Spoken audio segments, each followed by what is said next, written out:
Welcome to the exciting universe of music theory. Are you ready to learn? Then let's begin.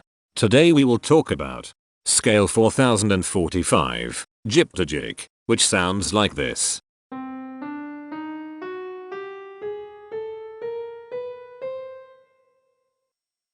This scale has 9 tones, which means it is called an enneatonic scale. This is a bracelet notation diagram of scale 4045. The shaded circles represent tones that appear in the scale, and they are read clockwise, starting at the top.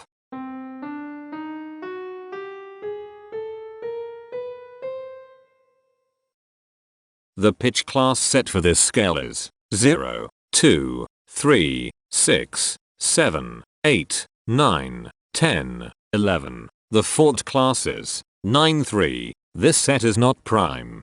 The structure of a scale is a description of the interval distance between each successive tone. This scale has a structure of 2 1 3 1 1 1 1 1 1.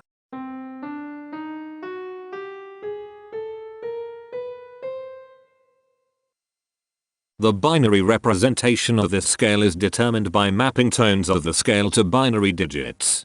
Each binary digit represents a power of 2.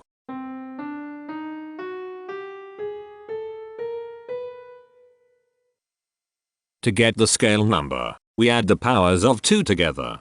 The powers of 2 that are present in the scale, all added together, equals 4045. That is why the scale number, in decimal, is 4045. The scale number not only enumerates the scale with a unique index, but it also literally describes the tonal content of the scale. Represented as a binary number in base 2, the scale number is 111111001101. Here are the common triads present in this scale. The diagram in the center is a graph of parsimonious voice leading between triads. There are 5 major triads. There are 5 minor triads. There are 2 augmented triads. There are 5 diminished triads. Here is a Hamiltonian path of parsimonious voice leading that uses all the triads.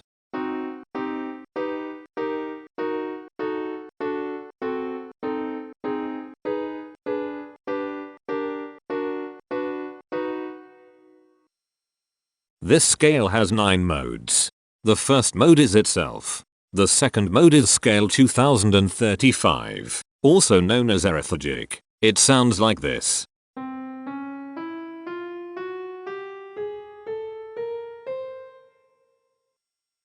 The third mode is scale 3065, also known as Gyptygic. It sounds like this.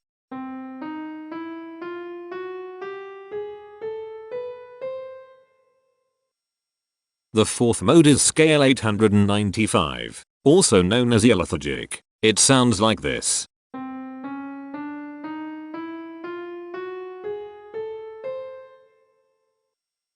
The fifth mode is scale 2495, also known as Gyptygic. It sounds like this.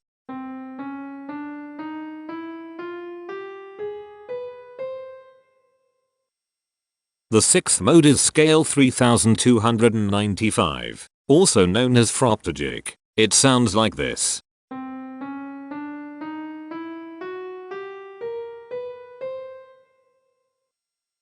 The seventh mode is scale 3695, also known as Gyptygic. It sounds like this.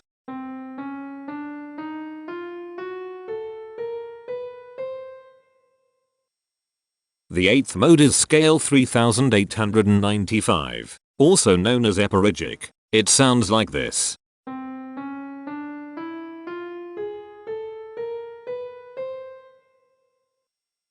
The ninth and last mode is scale 3995, also known as Gyptygic. It sounds like this.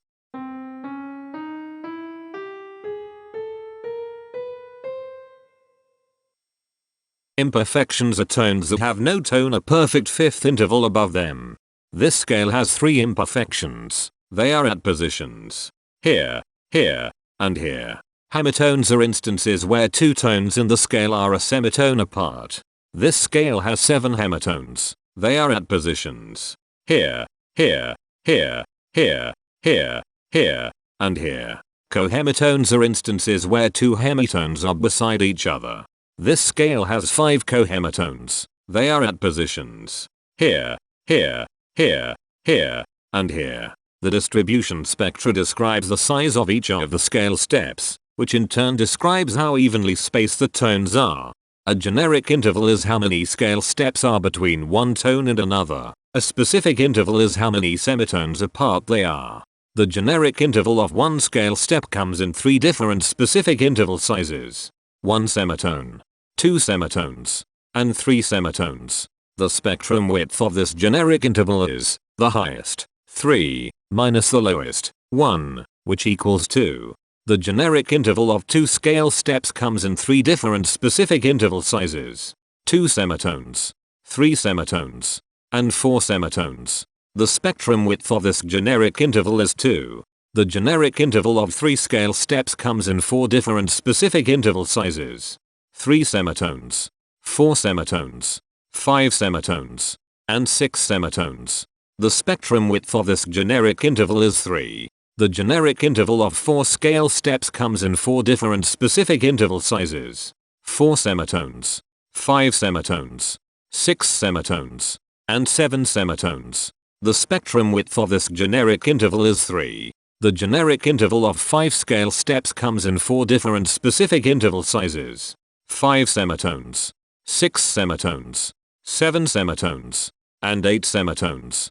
The spectrum width of this generic interval is 3. The generic interval of 6 scale steps comes in 4 different specific interval sizes: 6 semitones, 7 semitones, 8 semitones, and 9 semitones. The spectrum width of this generic interval is 3. The generic interval of 7 scale steps comes in 3 different specific interval sizes: 8 semitones, 9 semitones, and 10 semitones. The spectrum width of this generic interval is 2. And finally, the generic interval of 8 scale steps comes in 3 different specific interval sizes: 9 semitones, 10 semitones, and 11 semitones. The spectrum width of this generic interval is 2. The spectrum variation is the sum of all the widths, divided by the number of tones. The spectrum variation of this scale is 2.222. Since the variation is greater than 0, this indicates that the scale is not perfectly even. The highest spectrum width is 3. Since this is greater than 1, we know that this scale is not maximally even. If every spectrum has exactly 2 specific intervals, we call that the Myhill property. This scale does not have the Myhill property. Since the generic interval ranges overlap, this scale is an improper scale. The interval vector of a scale is a description of what intervals exist between its tones. There are 7 intervals with the size of 1 semitone. They are here, here, here, here, here, here, and here. There are 6 intervals with the size of 2 semitones. They are here, here, here, here, here, and here. There are 7 intervals with the size of 3 semitones.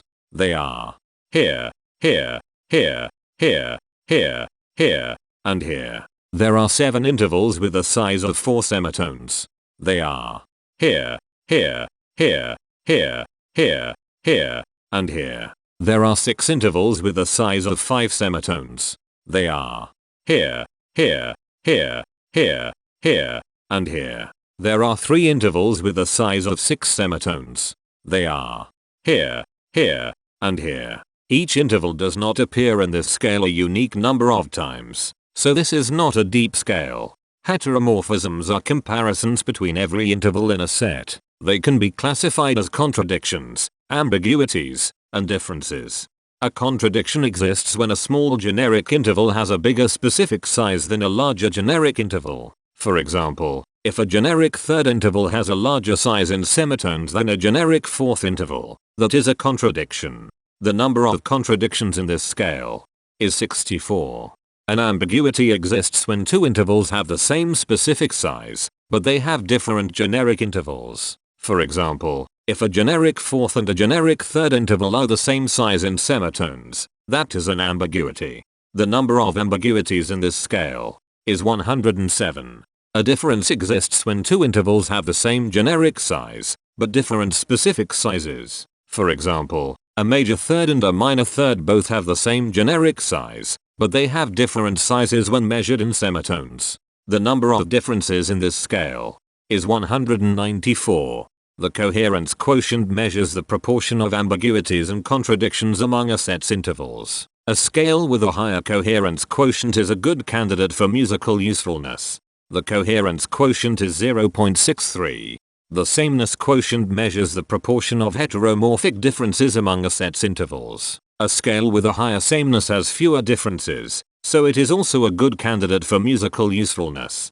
The sameness quotient is 0.326.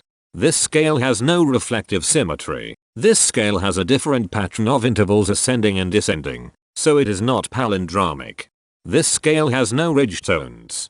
The balance of a scale depends whether the tones are spaced equally enough for the center of gravity to be in the center of the scale.